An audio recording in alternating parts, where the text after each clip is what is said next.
Wednesday. It's about to get late. And so it looks like most people read it. We'll just start off right off the bat. Does anyone have any questions on the white paper? Well, let's do it first. Okay, so before we begin, let me just introduce ourselves to whoever is here to Badger Blockchain. So my name is Sid. I'm president of Badger Blockchain. Badger Blockchain is a student-run organization trying to teach and educate students in the public and the management community about blockchain technology. It's the underlying technology that runs Bitcoin, which is what we're going to be talking to you guys today. So the purpose of today's meetup, we call it Whitepaper Wednesdays. So the goal of Whitepaper Wednesdays is to analyze and have a sort of technical discussion on what each project is and what white paper is saying. Because in especially the cryptocurrency or blockchain space, there are countless amount of white papers that are being released by a lot of people working on different projects. So for someone new trying to understand what it is, it's very hard because they're usually like, I don't know, 20 pages long or 30 pages long.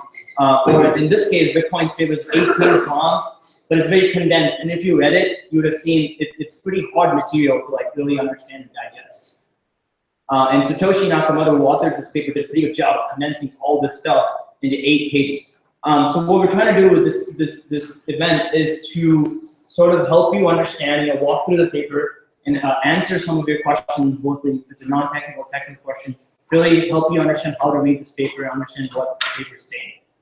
And this is open to all majors, so this discussion, while it can get a little technical, we're going to try to explain in such a way that you don't necessarily have to have a background in cryptography or distributed computing or just mathematics or whatever, right?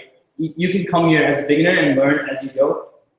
We will try to do this once every 2 weeks. It is hard. If you read a white paper, you think you're knowledgeable, you want to lead a discussion, come talk to us later. We'd love to have you present and actually lead a discussion. But for now, we're going to be running these presentations or sort of discussions once every 2 weeks. So for today, this is our first event. Like I said, we're going to go over Bitcoin, peer-to-peer electronic cash system, authored by Satoshi Nakamoto, the pseudonymous person that nobody knows. Could be he, she, group of people nobody knows. So this person, just to give you some history, right? In 2008, when the financial crisis happened, and all people went down banks, it was crazy. A lot of people lost money, families, everyone. There was an economic crisis. So at that time, Satoshi Nakamoto released this, white paper on the internet, saying, okay, this is a peer-to-peer electronic cash system that anyone across the world can send money to each other without actually having to go through a central bank or a government or a company and so on to like facilitate, the movement of money. So, so the way that we have this plan, and this is our first event, so if you think some things are not going right the way you want it to go, please let us know. You can come talk to us later and let us know how you think would be better if you do this. But the way we're thinking is we're going to try to do a quick walkthrough of the paper. While we're doing that, we're going to take each section, and then if you have any questions throughout, each section that we're discussing, feel free to ask them so we can get them cleared and keep moving on. But since this is only capped for an hour, we're going to try to keep it under that. If we can't cover the entire material, we'll try to maybe post some material online. But before I begin, I guess I want to just get a show of hands. How many people actually read this paper, or at least skimmed through it? Good amount. Great. So I say like 90% of you actually read the paper. So that's great. I think one of the things that we really emphasize for this particular type of event is that people actually read the white paper. We're gonna make our best, like actually try to post this in advance. I know some of the discussions that we posted on Facebook, we just did that like 2 days ago. We're gonna try to get more organized and actually send it to you by email and other social channels, probably like 1 week in advance, so you actually have time to read it. I also want to introduce you to Bash. Yeah. Bash is actually UW-Madison alumni. He's running a super awesome crypto company. I'll introduce himself and tell you guys about it. So I'm running this company called Whitepaper, and basically what we do is we're market intelligence crypto. So after I got out of school, I started a payment company, and during that situation, I was moving into blockchain technology for payments, which is smoother. And I realized during that process that there's a lot of inefficiency, noise in the market, in actual crypto investments and like market research. And I used what I knew about fintech payments and stuff to basically beat the market in market research, and made a good enough money to start a fund, run the whole thing myself.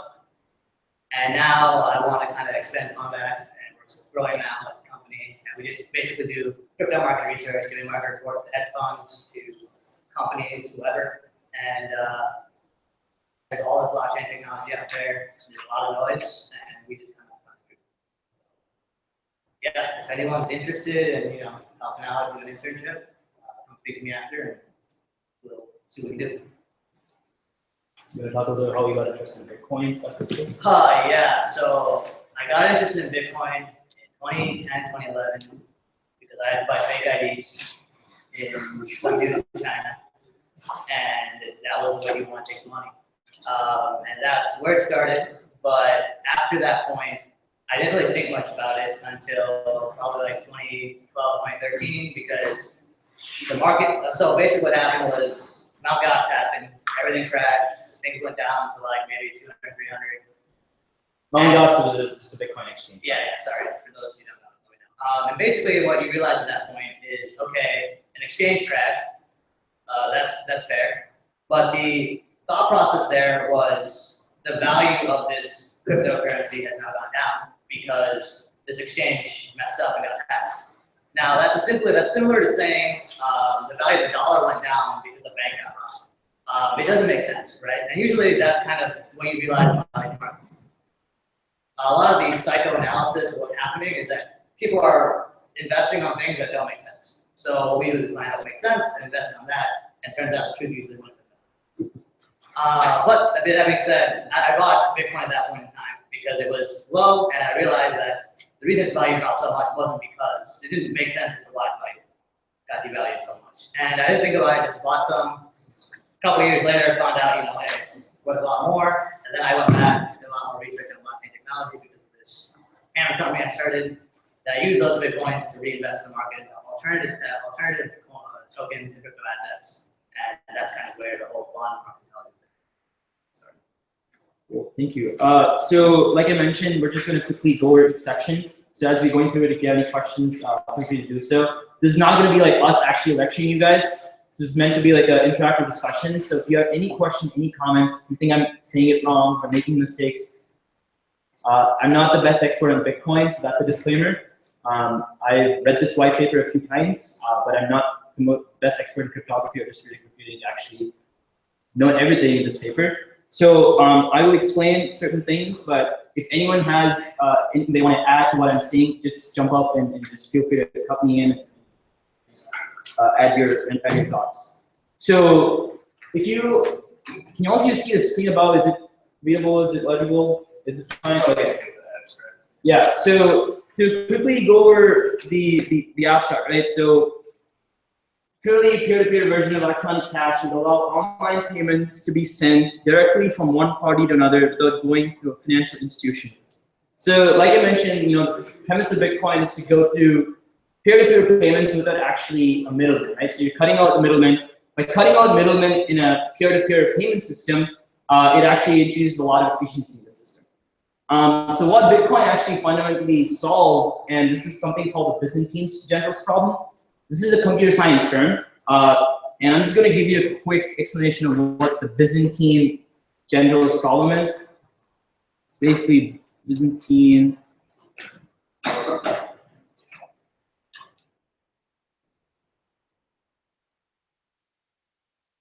So basically says, so there's an army of soldiers and a general actually commanding these soldiers, right? So I mark them with stars, okay? They're trying to attack a city. So when they're trying to attack a city, the general gives a command to all the soldiers saying, okay, yeah, here's the city, we're all gonna attack it at this time, this day, and so on. So they all, try to come to consensus. They're basically saying, okay, we're gonna attack the city, we're gonna do this time. But there's always the issue of like trust, right? What are their traitors in the army, right? What if someone doesn't like the general, wants to actually cheat the system, actually like, not attack the city, probably kill other soldiers.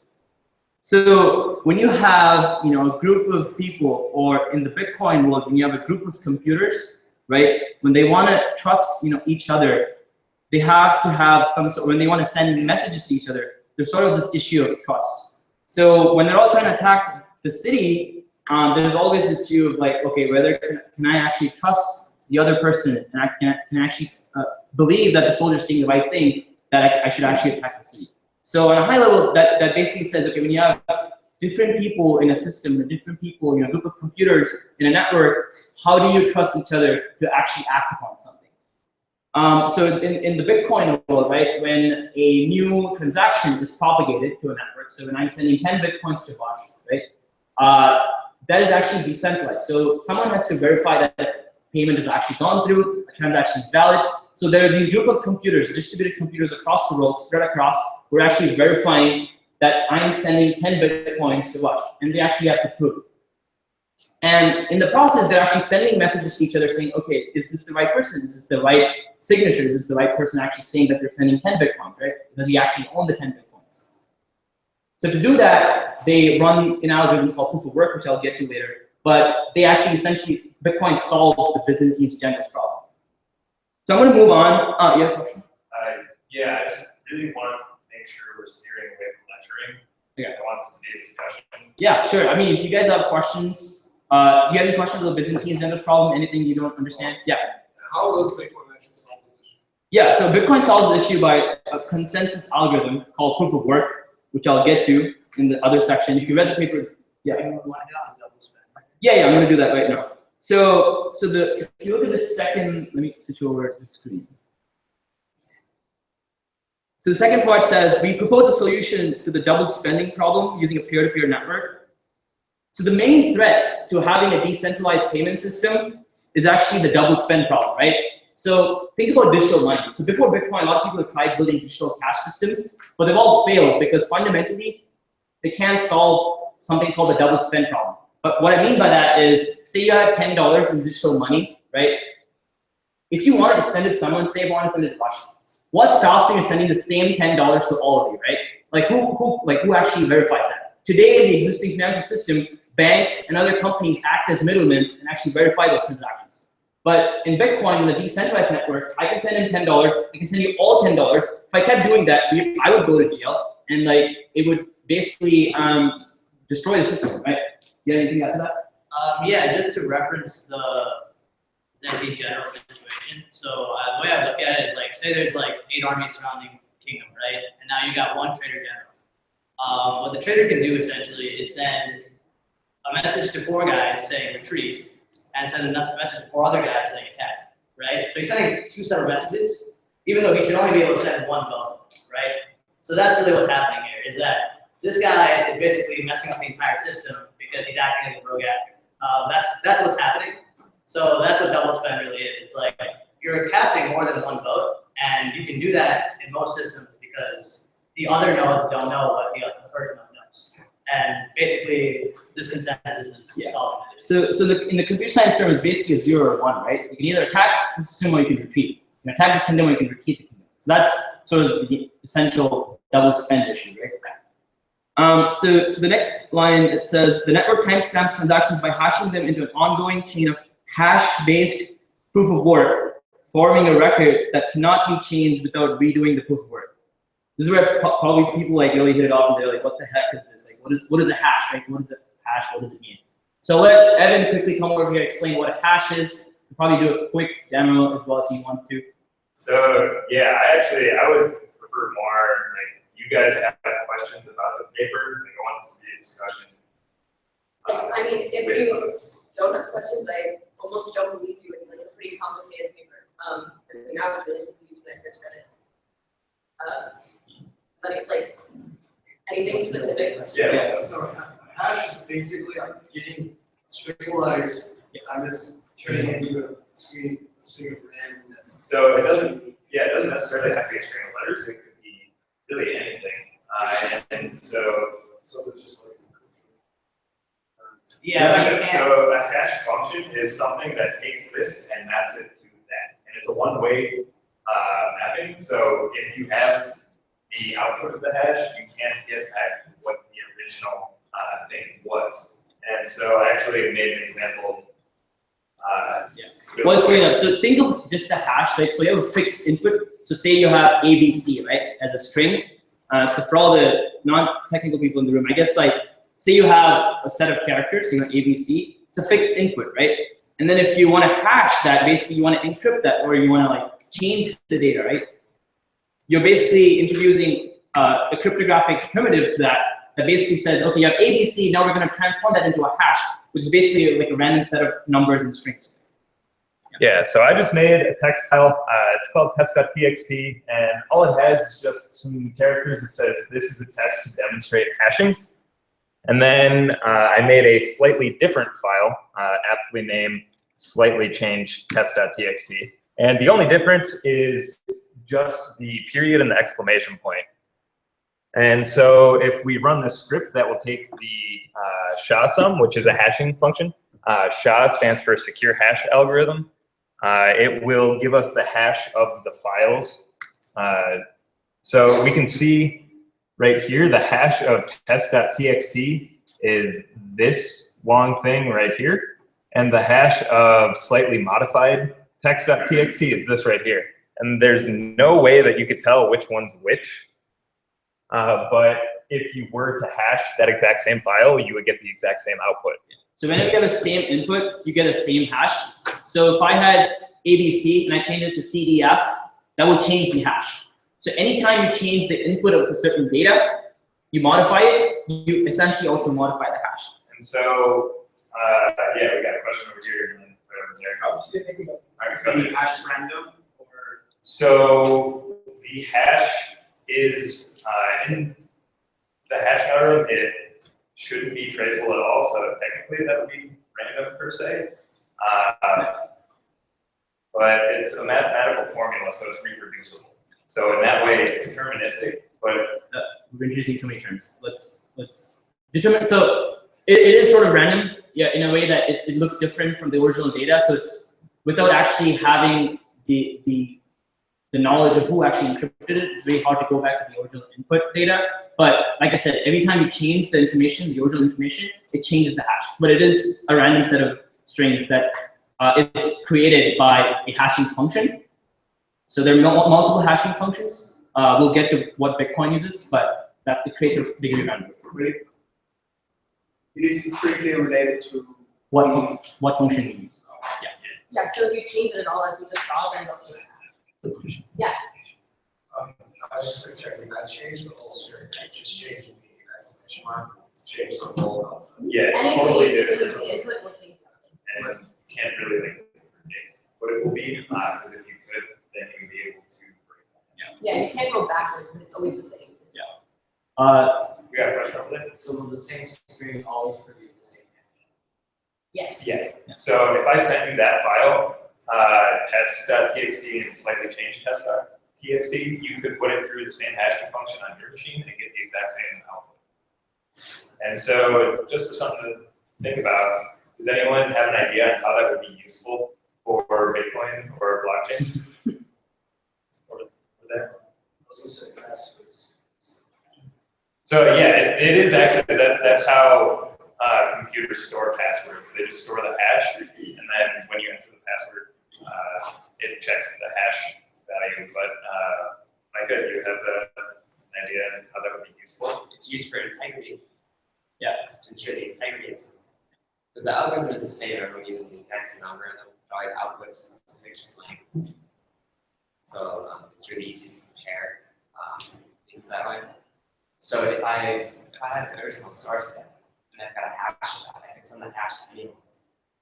And if they have the same source data, right, they produce the same hash to do comparison to valid, then we're both talking about the same source data. So like Michael mentioned, it provides validity of data. So like you know that if this hash actually compared, you know that's the actual data being sent or created. So we got to move on. Well, What's the point of having the hash at all? Like, so part of the point of it is that you hash the previous block like into the next one, so they're all connected. So if you want to like try and hack it and like insert something in there, you'd have to go backwards and then work all the way back up to where you are, which like isn't really possible. So to add to that, so if you look at that next line, it says the longest chain not only serves as proof of the sequence of events witnessed, but proof that it came from the largest pool of CPU power. So you have hashes, right? It's being used in the Bitcoin protocol for transactions, for connecting the blockchain, which is the underlying ledger spreadsheet of transactions. And then you have something called proof of work, because like I mentioned, right, to solve the Byzantine general's problem, you need to have some type of algorithm that ensures that everyone, no one's cheating the network, no one's corrupting the network through double spending. That's why Bitcoin uses something called proof of work, which we should get to, and we'll get there. But moving on, so basically, and Satoshi says here, messages are broadcast on a best effort basis, and nodes can leave and rejoin the network at will, accepting the longest proof of work chain as proof of what happened and while they were gone. So in Bitcoin, right, so you have people like you yourself, you can actually connect your computer to the Bitcoin network. You can actually store a copy of all the transactions that have happened since 2009. It's just not feasible because you need a lot of RAM processing power, and you probably cannot use a computer for anything else if you're going to store the entire blockchain and run a node on the network of the computer that's connected to the Bitcoin system, right? So another thing, so the longest chain only serves as proof of sequence. So in the Bitcoin network, a lot of people put their computing power to verify what transactions are valid, what transactions are not valid. So there's a possible something called a 51% attack, and I'm not going to get too detailed in this, right? It's just a basic distributed systems problem. So there are a lot of people across the world. I'm not going to get too detailed into what mining is, but there are a lot of people across the world who run their computing hardware to support the network. And they're running this 24/7. They're spending a lot of money on electricity. They're running specialized hardware called ASICs to actually support and run the Bitcoin network. They're verifying transactions that are happening. In the process, what a 51% attack says is if someone, right, has 51% or more of the entire computing power that Bitcoin has, right? Say like, I don't know, like if there's 100 and someone has like 52 or 53% of the entire global hashing power or global computing power of the Bitcoin network, potentially they could, attack the network. They could split the network because now they have a majority and they have a say because they can actually verify things before everyone else does, right? But is it economically rewarding for them? It's not. For some miner, for someone who's running and supporting the network, it's profitable for them to actually verify transactions and support the network. But if they wanted to hack the network, if they wanted to attack the network, they actually don't get an economic reward. So the only people who really want to attack this, and it's not feasible, it's extremely hard, compute intensive, it costs a lot of money to actually own 53% or more, 51% or more. So the attack actually can't last. So only people who actually want to do this, who want to stop Bitcoin, would probably be governments. But if you can tell me which government can control 51% or more, it could be possible, but it's very hard. All right, so that was the abstract. I know it's a long spiel of like what the actual abstract is, but it goes over the entire Bitcoin system on a very high level. The introduction, I'm not going to get into too much detail. If you already read the paper, it's pretty self-explanatory. Basically, Satoshi Nakamoto, when they wrote the paper, right, when they wrote the paper, they didn't really take a political stance on Bitcoin specifically. They explained it from a scientific perspective, what the actual paper is, and they didn't really care about regulation.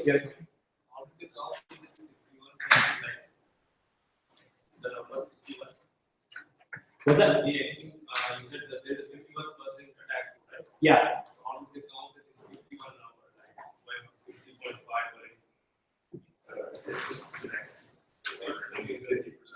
So really, as long as you're above 50% or something like that, then It's a distributed systems problem. So there are other ways to solve, a distributed system where other people are verifying things. And if you have like 5 computers, what if 2 computers go down? Can you still run the system? Can you still run the application? So that's a distributed systems problem. And of course, Bitcoin has that because Bitcoin is a globally distributed network, right? What if like all of them go down? Or what if like someone has a lot of power that they can actually destroy the network? So that's basically what a 51% attack could potentially be.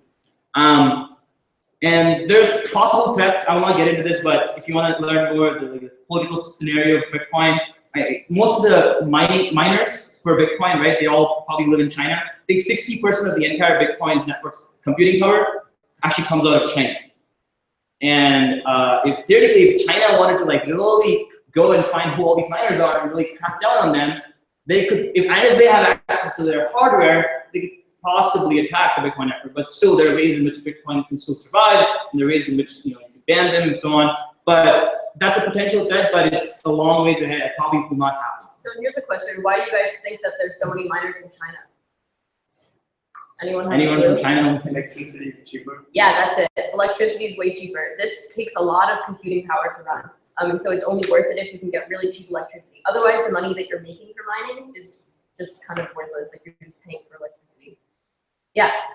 Does that mean that other coins that are less popular than Bitcoin are considered less secure because there are less nodes to kind of support? It takes less computing power to reach that 51%.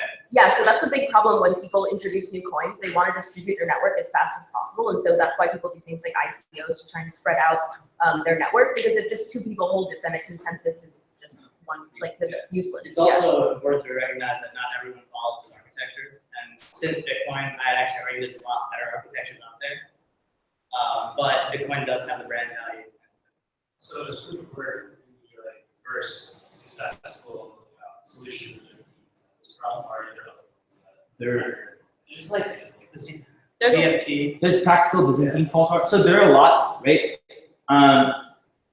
But the one that is good and economically incentivizes people to be part of the network is proof of work. So the largest economic incentive system that we've seen. That solves the Byzantine generalist problem. There are other protocols that argue that solve it, but they're not. They don't economically incentivize people to run it.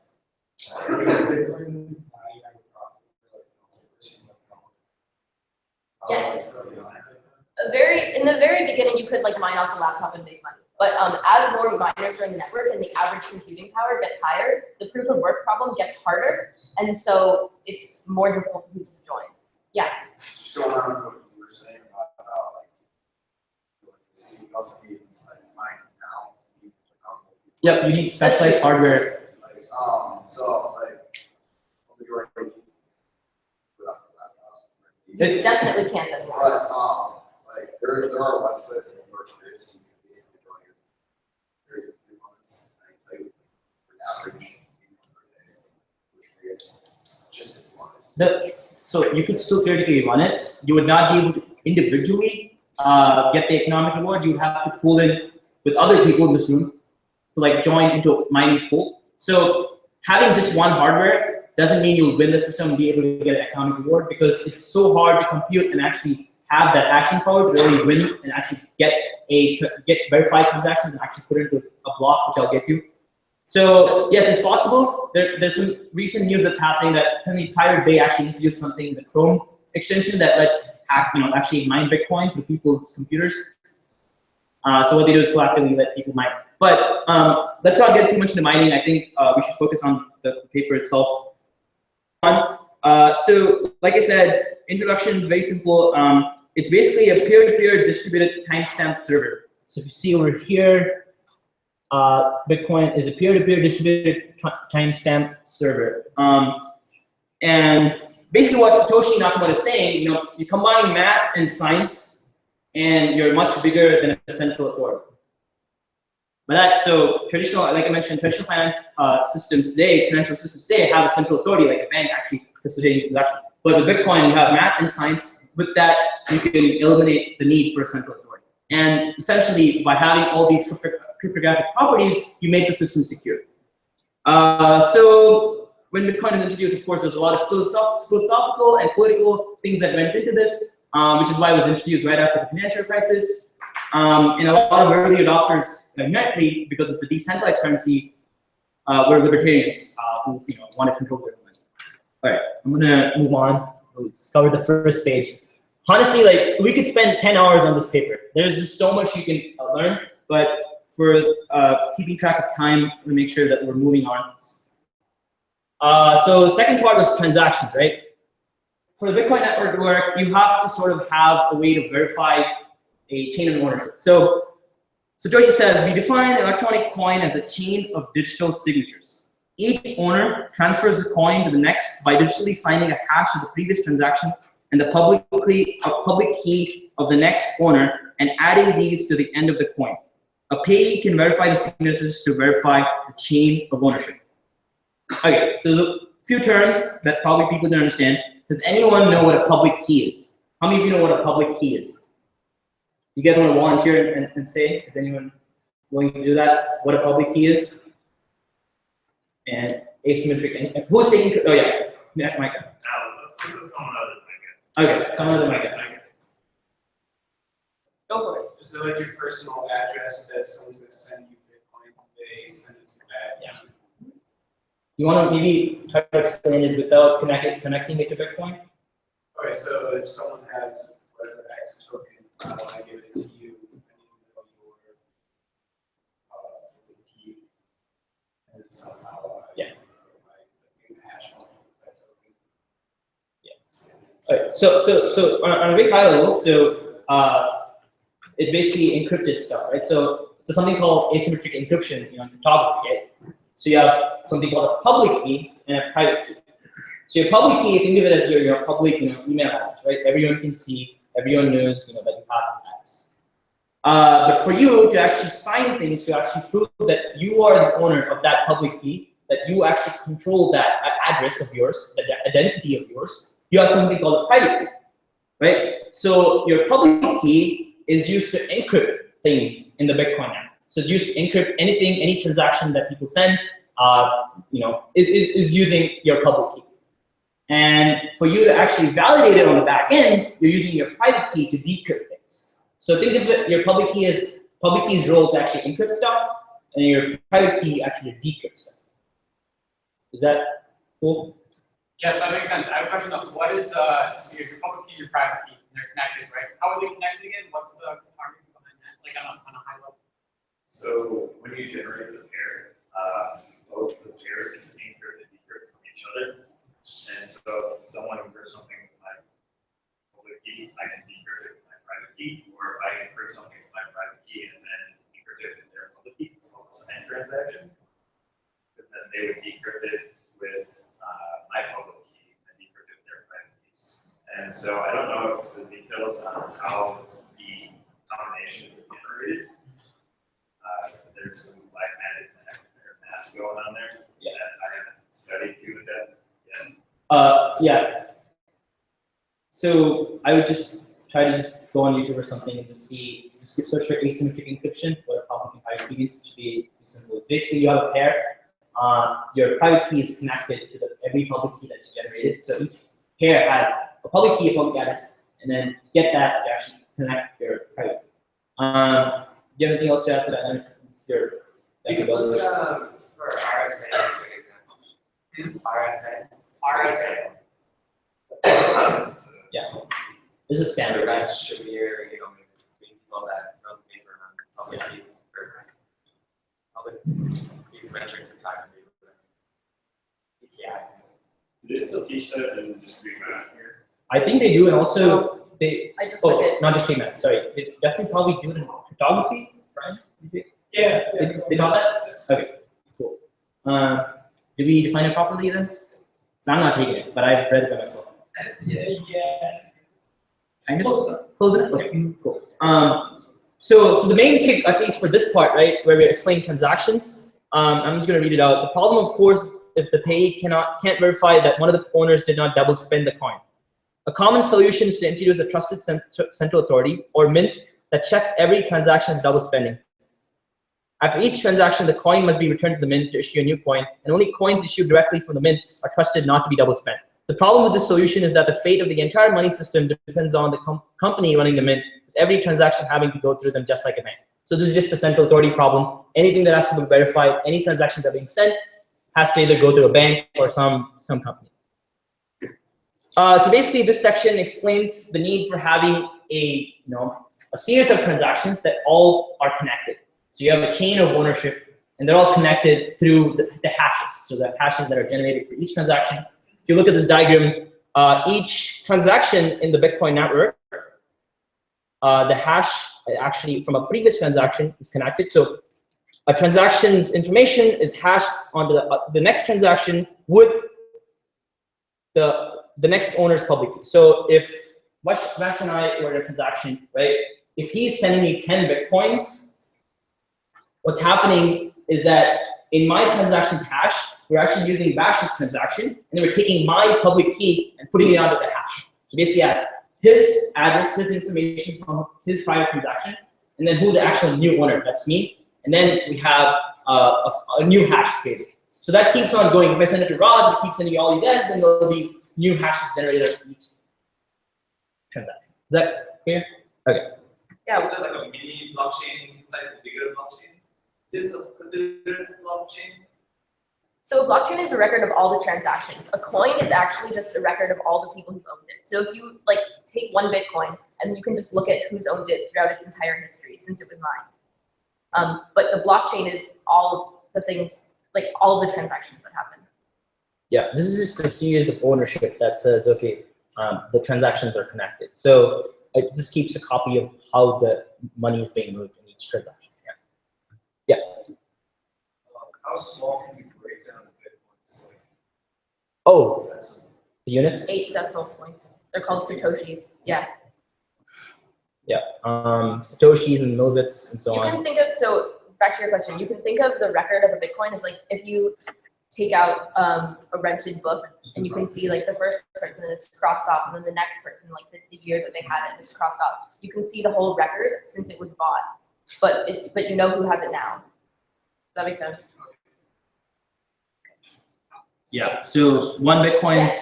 Is there a like a protocol drafted that like shows the data structures of Bitcoin? In the white paper? Well, I know it's not in the white paper, it doesn't go into them. Yes. But was there actually an actual protocol? Or what? For Is that like to see like the actual data structures? The actual data structure? Yeah. What is Yeah, so if you, I think if you go on Bitcoin Core, maybe their docs probably has it. So Bitcoin Core is the current biggest implementation of the actual Bitcoin blockchain. So when Satoshi created, just to give you some history, when Satoshi created this paper, he didn't also release code. Of course, he released code afterwards, in 2009, while working with other cryptographers. But to answer your question, I think there's a data structure. I don't have it with me right now, but yeah, it should be available. So timestamp server, we can skip over that. Yeah, good question. So when you say that you look at what Bitcoin is that for each point? Is it 8 Bitcoin? Yeah. So we'll get to that. There's some weird stuff about splitting Bitcoin. You chase those. Yeah. It's really big. Does anyone use touch it now? It just doesn't split beyond 8 zeros So I mean, like the actual ownership. of the individual parts. 8.5, somebody else has it. Do you want to talk about that now? Yeah, so to really quickly answer your question, I mentioned public key, right? Your address. The amount of Bitcoin that you have is tied to that address. You can have 100 addresses, and you could have 1 Bitcoin from each of the addresses. So effectively, you have 100 Bitcoins, right? And the Satoshi doesn't mention what a Bitcoin wallet is and all that. We'll probably have to have another discussion for that. But your Bitcoin wallet, your digital wallet, can have thousands of addresses, right? You can do that with cryptography. You can create so much randomness, right? It's the same as it is now. You can have Yeah. 12 bank accounts, each with their own credit card in the same wallet, Yeah. and you use all of them. They're just Yeah. separate. Yeah. So each address has a store of Bitcoin. So it's all that. So it's basically a collection of all the Bitcoin that you own with all the addresses that you have. Okay, so we're running out of time slowly, so I'm going to skip over this part. It basically says what a timestamp server is, and yeah. So each timestamp. So every time a new transaction happens in the Bitcoin network, it's timestamped. So basically, has a time of when it happened or when it actually was signed by this person, and then they're all referenced through the hash. So think of each transaction is timestamped, and then they're hashed, and then their stuff happens later, but they're put into a block, and then the blocks are all connected. That's why you have a blockchain. This is the most important part, I think. People are interested in knowing what proof of work is. You have any thoughts on this? Let me explain proof of work. Yeah. So basically, so you guys just learned what hashing is, right? You have inputs that come in, it makes out a string. Well, reality is that putting in the inputs and getting a string, pretty simple. But going from that string back to those inputs, pretty hard, right? So proof of work is doing essentially is all of these machines are running in a way where they're trying to figure out what those inputs are to create a string. And as time goes on, this gets harder. And this helps secure the network. As the network gets bigger, more work is required to actually, create a Bitcoin, because you're essentially, all these machines are putting in inputs. This is why having a higher graphics processor will get you more Bitcoin. And having a pool of high graphics processors will be more Bitcoin, more than that, because you just have the ability to run more random options to see if you can process. So this helps secure the network. It also helps provide economic incentives, which is a big factor here, right? So like, by putting on all this computing power, you're actually lending your power to the network, and you're actually getting paid. So just add on to that. So proof of work is the algorithm, right? Where everyone who's actually verifying transactions as a Bitcoin miner is actually incurring a cost. They're incurring a cost to hardware, to electricity, CPU power, and all that to actually run and support the system. To actually verify things, right? So then there's an incentivized cost for them to actually put into the system for them to actually get an economic reward. So proof of work. So we saw before proof of work that we were able to verify ownership. We saw that through the addresses, the public key, private key pairs, and so on. But to solve the double spending problem that I mentioned before, you need this proof of work algorithm that each computer, each node on the network is actually verifying transactions, actually supporting the network, has to run this algorithm, and it's compute intensive. Okay, so and just to finish off that thing, basically what happens is, say my machine wins Bitcoin, right? Now I propagate to the network saying, hey, I got first. Then all these other nodes basically check my hash and say, is he propagating the right transaction? Is it the longest one? And if it's correct, they adopt my transaction ledger by starting mining on my ledger. So basically, it's a constant propagation system based on whoever wins the next Bitcoin.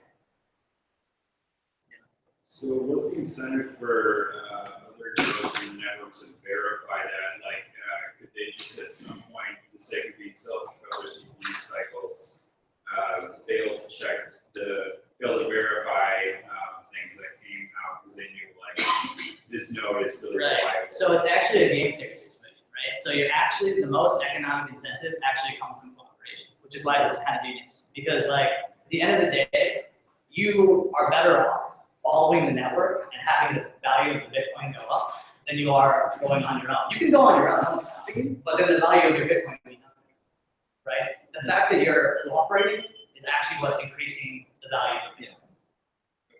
And the fact that you're able to cooperate and also have an economic incentive and also solve the Byzantine generalist problem where you have distributed consensus. At core, that's the problem that we need to solve to have Bitcoin function properly and solve the double spending problem. This is a genius algorithm, right?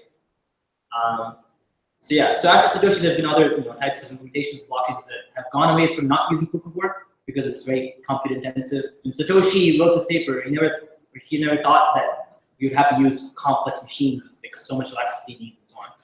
But yeah. But for any kind of consensus algorithm, the point in verifying things is that if the network is verified and everyone trusts it, then your money that you have in the system is valid. Yeah. Okay, so yeah. So how long does it take to verify a transaction? This is basically pretty quick because in hashing, it's just match the strings, right? So that's the whole point of the hashing and Merkle trees that I would get into. But the whole point of hashing is that verification happens really fast, right? If I have two files, comparing them takes a long time. If I hash two files and two strings, and then I compare them super quick, right? So that's why everything gets hashed. Yeah. So then if I send you some Bitcoins, you'll receive them right away, basically? Yeah, because basically, the blocks take 10 minutes to fill a block, and a block is around 500 transactions on the side. Yeah. There's some other problems with that in Bitcoin right now as more people try to join the network. It's getting a little backlog, so it might take longer. But once you're in a block, it should be really fast. Yeah. So this is again like something Satoshi failed at thinking. So there's a lot of transactions, right? People want to send Bitcoin to each other. They want to send it their wallets or their friends or whatever. But it's slow because it is supposed to be slow because every party in the system who is actually verifying transactions have to agree that the transaction is valid, right? And not every party is agree, but at least a certain amount of parties. And typically, in today, like when you set a transaction through Bitcoin, you need at least a minimum of 3 confirmations. So basically 3 miners, 3 people verifying transactions actually say, yes, this is valid, right? For that to happen, and for your transaction to actually go through a block, which basically stores a certain number of transactions and actually get connected, on average, it takes about 10 minutes. And one thing that I want to touch upon, this is related to mining, that after, in the last line, I think Satoshi mentioned it, to compensate for increasing hardware speed and varying interest in running nodes over time, the proof of work difficulty is determined by moving average targeting an average number of blocks per hour. If they're generated too fast, the difficulty increases. So basically what he says is, if there's a lot of people running, if the average computing power is high, they're able to actually verify transactions faster. If they're able to do that, then the blocks will be added quickly, right? So if that's happening, then ultimately the difficulty will increase. So what I mean by that is that if the difficulty increases, then it's harder for you to verify transactions. It becomes slower with the existing hardware. So you have to either upgrade your hardware or just wait longer and actually be lucky. So does that mean over time, as more transactions occur, the cost to actually execute the transaction is going to be increasing? Because of Yes. So what's happened inherently in the Bitcoin market that for your transaction to go through, you actually have to pay a slight fee. You have to pay a fee to put your transaction in front of everyone else. If you want your transaction to be executed immediately, right? Like if I was sent it to Harish, like if he wants that transaction to be executed immediately, I have to pay a higher fee than all of the other transactions that are happening around it, right? And if I include a very low transaction fee, right, it would probably take a day or two. Depends on what miner actually picks it up. So the more fees you add to your transaction, another miner, another person actually verifying that transaction is actually incentivized to run it for you. Because ultimately you're paying them that fee to run it. So then what happens when we get to a point where the typical process of using a bank, which takes 3 days and a very small transaction cost, is now more beneficial than using trading for Bitcoin, or just using Western Just hit the Union? point of the whole Bitcoin scaling today. So actually, there is ways to make this process better, right? You can increase the size of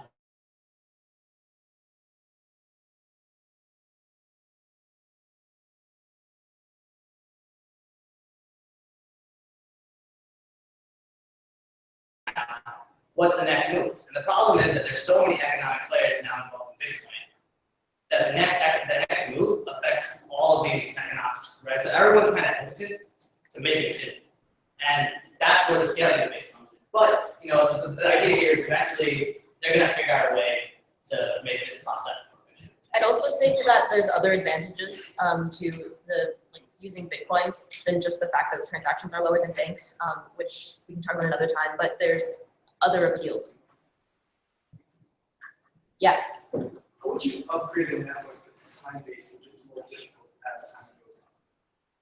So one thing is the block size, right? Like we said, blocks can only hold a certain amount of transactions. So you can increase block size. It's kind of like all these transactions are on a bus. Why not just get a big bus, right? Or why not shrink the transaction so you have smaller passengers, right? And stuff like that. It's just optimization in tech. And Are you asking how that change happens? Yes. Okay, so that's something called forking, which you may have heard of. There was a big Bitcoin fork in August. But basically, because this is a democratic process, like miners verify things, and if they don't, like it's a vote against it, I guess, then a bunch of miners will get together and say, we want to do this thing, like switch protocols.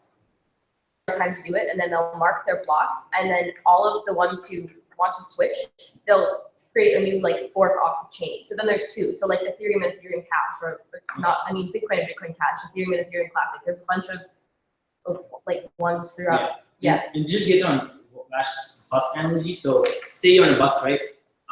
Everyone's buying a ticket, right? It's full, and you're the last person. Now you can't get into the bus. What are you gonna do? You have to get to Chicago. You find the next bus, right? You disagree that you don't want to go on that bus, so you find another bus, and they go on different protocol. So people disagree on certain protocol upgrades to Bitcoin. Could be economic incentives, could just be fundamental properties of Bitcoin that they want to hold on to. There are a lot of reasons, right? Satoshi didn't think of that. It's a governance issue. If you increase block sizes, you increase throughput, better transactions, but also possibilities of having centralized parties running Bitcoin. Because the bigger blocks you have, the more computing power you need, which means the ones who have a lot of computing power will be able to verify blocks, which means they'll become rich crypto people who will buy the games, right? So you don't want those people to do that. Yeah. Question? Okay. We got to move on. Yeah. Okay. So what are the assumptions of this paper? here is Moore's law. Isn't it true that there's kind of a tapering off of that law, and it's kind of like not really projections right now? So if that's true, how is that affecting the whole network structure? Okay, yeah, I mean, so basically, so Satoshi obviously calculated Moore's law. It's not perfect.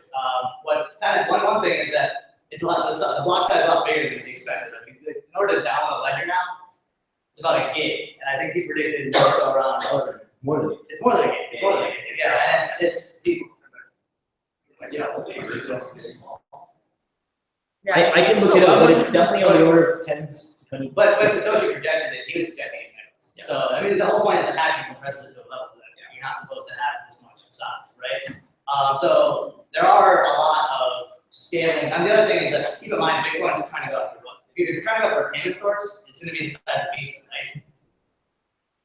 It's nowhere near that kind of capacity by any means, right? You're processing maybe 6 transactions a second, where Visa is doing thousands, hundreds of thousands, right? So it's a ways off, and I think that that's one of the struggles right now that the Bitcoin community is going at. But for Bitcoin to truly solve, Satoshi vision of peer-to-peer currency, which actually it does, it's just slow, congested. The other thing I don't want to do it up too much is just that Bitcoin has kind of evolved into becoming more of a store of value because people have realized it works better as a digital gold than a payment source. Now there's a debate around that. Should it be digital cash or should it be like basically replacing your bank where I can actually track this has scarcity. I know it's going to go up in value like gold, but I know how much is out there and I can control it, right? And it's easy to move.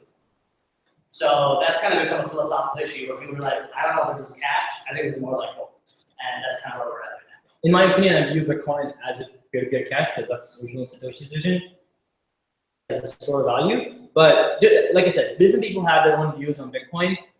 For it to actually work as a peer-to-peer currency, I don't know if it's there quite yet.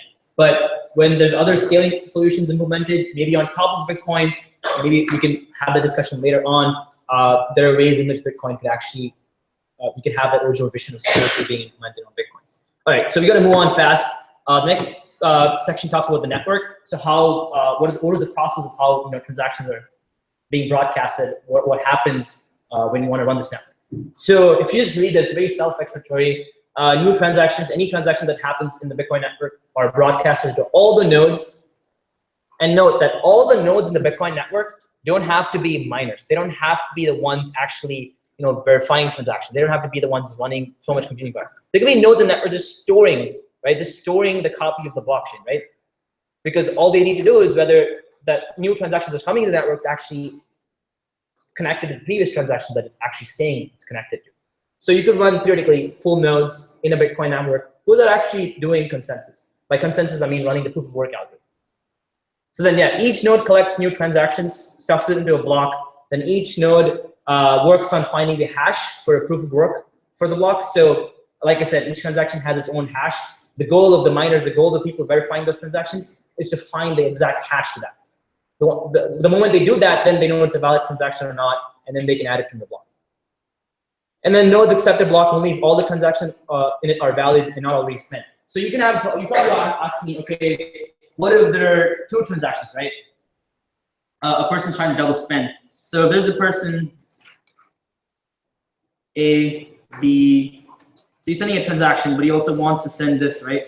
Usually in the Bitcoin network, whatever transaction is sent first is probably the same, and whatever is actually broadcasted to the nodes first. So if A broadcasted transaction 1 to B first, then usually that's taken as the first transaction. But if A also trying to cheat the network by double spending it and tries to do a transaction 2, then usually this is invalidated by all the nodes in the network by running proof of work. So they all listen to the transactions happening and then they can effectively say, okay, that's not a valid transaction. We realize that it's 7:30 and if you have to go, that's fine. Yeah. But if you want to stick around. Yeah. We can keep going. And the next few parts are going to be talking about the economic incentives and how effectively Satoshi had a vision where theoretically you don't have to be run a node in the network by actually storing the copy of the blockchain. But yeah, so the next part is so far. Any other questions you guys have up to now that you want to address, or any other questions like you want to ask? Please do so now. Yeah. So based upon this model, it's not the size of the network that matters, it's the amount of power it has. For what specifically though? What are you trying to say? So the security of the network is dependent on how much CPU. power Yes. the network Perfect. has. Yeah. It's not on the size. Is it possible, is there other, I guess this is, just open up, are there other network models out there? Proof of work system that isn't dependent on CPU? No. So as far as I know, the security system depends on how much hashing power it actually has. I mean, yeah, I guess you could say like proof of stake stuff, they're not. Yeah, that's a whole other thing. But proof of work systems, yes, more and more hashing power, more and more of computing power a system has. Like Bitcoin has the most hashing power. In all cryptocurrencies, in all blockchains that are public, Bitcoin has the most amount of computing power. And the more computing power you have, the more secure it is. Yes. So when it comes down to proof of work, I get this expending electricity and the budget in terms of buying things. But what differentiates this kind of proof of work in terms of like versus digging a hole and then filling the hole back up and redoing it? And why is that proof of work not just like this? Why does it actually matter?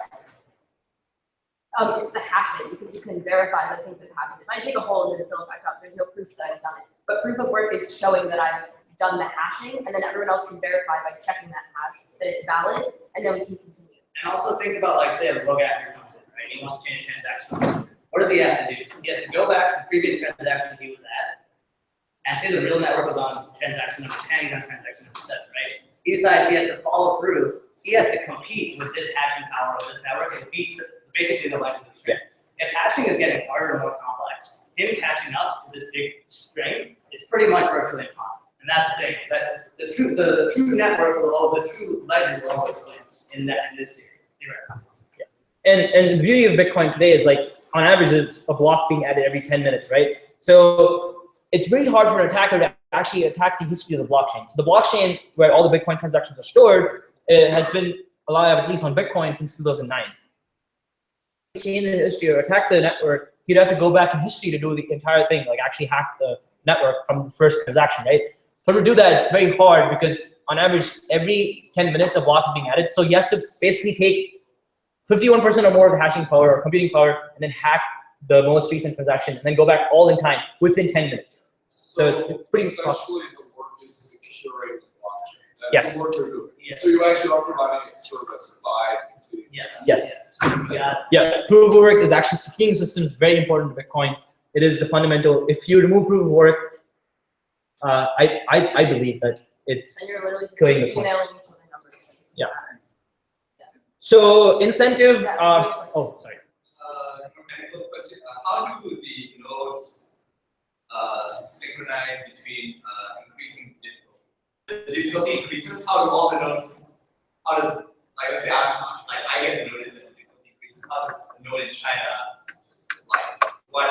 notice that they don't see, right? So like, what if he's working on something and he still thinks the difficulty level is 1? I know the difficulty level is 2 at this point. Let's say. Yeah. So Wait, So that's a very good question. And a lot of times nodes across the world, it's a problem, right? Timing and all that to like sync up. So Bitcoin uses a global computing clock. I can look it up, but maybe we'll look at the definition later. I forgot what it's called, but it's a global computing clock that's actually synchronized.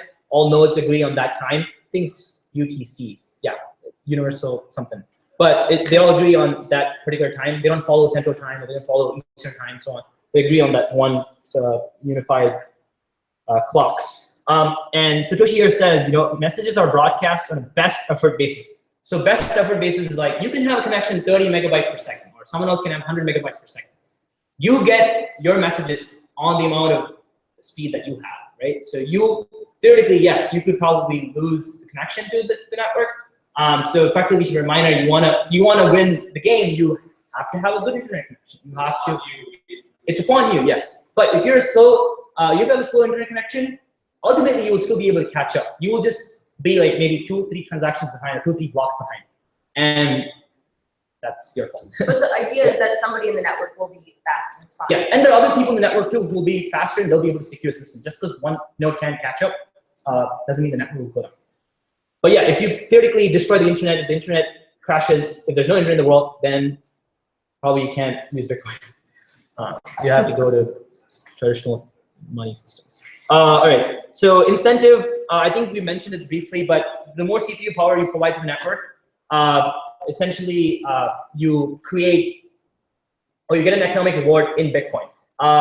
There's different implementations, and one thing that we want to mention actually is important what the actual supply of Bitcoin is, right? Satoshi actually did some interesting math, and he came up with this number, 21 million. So that's the amount of Bitcoins can ever be created. Okay. And I'm gonna try pulling up Satoshi's original email. It's really cool. Like if you're really interested in like the history of Bitcoin stuff, Satoshi has had actually email exchanges with a lot of people, and a lot of what they said is actually pretty interesting, and like why they actually did that. It's pretty cool. So I'm gonna pull up the Satoshi. Yeah. Vash, do you wanna explain why can you bring it up? It's like a half. Yeah. Or I know it's like every 4 years. Right? Yeah. So essentially, so essentially every 4 years, the amount of Bitcoins that can be created in the network actually gets halved, right? So the only way to create new Bitcoins in the system, you just can't create Bitcoins out of thin air. So like if the Fed wanted to, right, they could create money out of thin air. But a Bitcoin, the supply is limited. You cannot create more Bitcoins than 21 million Bitcoins, right? So effectively, the only way you can create Bitcoins in the network is by actually mining Bitcoin.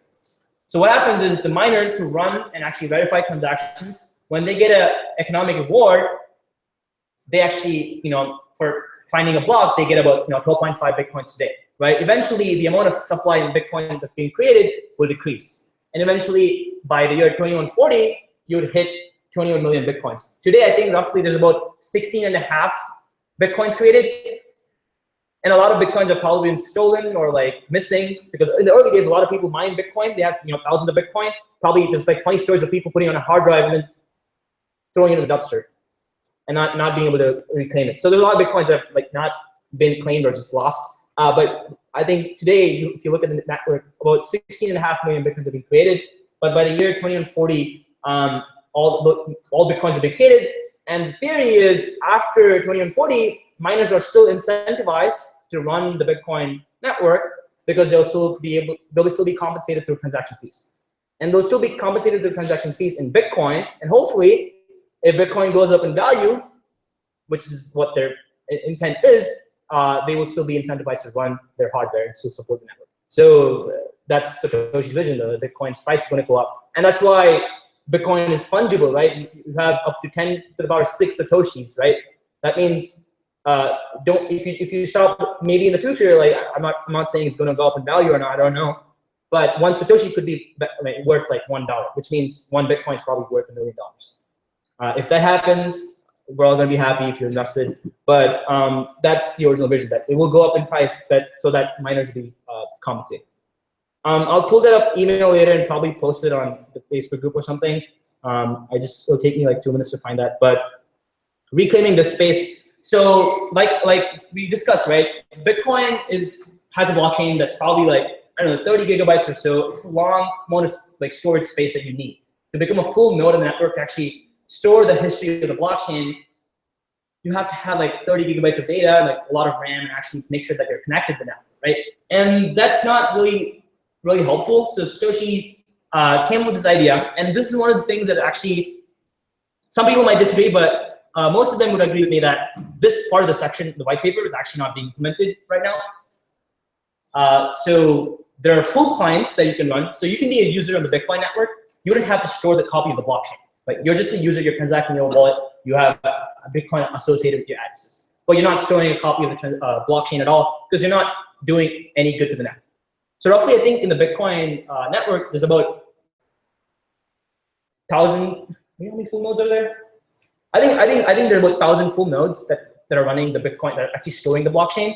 But the more full nodes we have, the more better it is. But hey, it's hard.